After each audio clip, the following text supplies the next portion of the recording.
Hello మాయ, నేను మీ middle class మావయ్యని. ఈరోజు కరకరలాడే క్రిస్పీ ఫ్రెంచ్ ఫ్రైస్ ఎలా చేయాలో చూద్దాం. ముందుగా గ్యాస్ ఆన్ చేసి దాని మీద పెనం పెట్టి దాంట్లో ఆయిల్ పోసి ఆయిల్ హీట్ ఎక్కిన తర్వాత ఇలా డీమార్ట్ నుంచి తెచ్చుకున్న ఫ్రెంచ్ ఫ్రైస్ అయితే మనం నూనెలో వేయాలి మాయా. ఎందుకంటే మనకు ఫ్రెంచ్ ఫ్రైస్ తయారు చేయడం రాదు, అందుకే నేను డీమార్ట్ నుంచి తెప్పించాను. ఇలా ఆయిల్లో వేగిన కాసేపటికి బయటికి వెళ్ళి ఏంటి గొడవ అని చూస్తే ఇలా అక్క చెల్లెళ్ళు ఇద్దరు కొట్టుకుంటున్నారు. ఏంటి అని చెప్పి గొడవ ఆడితే మ్యాంగో వెళ్ళి జున్నుతో అటకారం ఆడిందంట, అందుకే ఇలా గొడవ పడుతున్నారు.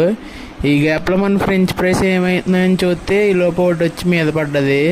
ఇది కరకల్లాడుతుందా లేదని చెప్పి ఇలా ఇరిపితే నిజంగానే స్టిక్లా అయిపోయింది. ఎందుకులే బాబు మాడిపోతాయని చెప్పి వెంటనే ఫ్రెంచ్ ఫ్రైస్ అయితే ప్లేట్లోకి మార్చేసమ్మాయా. ఇలా మారుస్తుండగా నూనె చుక్కలు అయితే పడుతూ ఉన్నాయి, అయినా పట్టించుకోవట్లేదు. ఫ్రెంచ్ ఫ్రైస్ తినాలని చెప్పి ఇలా స్టైల్గా ఎవరెస్ట్ చాట్ మసాలాలతో డెకరేట్ కూడా చేసాం. ఇలా తీసుకొచ్చిన ఫ్రెంచ్ ఫ్రైస్ని ఫుల్గా మిక్స్ చేసాం. ఇలా మిక్స్ చేసిన ఫ్రెంచ్ ఫ్రైస్లో అలా టమాటా సాస్ వేసుకుని తింటే ఎంతో అద్భుతంగా ఉంటుందని చెప్పి టమాటా సాస్ కూడా వేసుకున్నాం.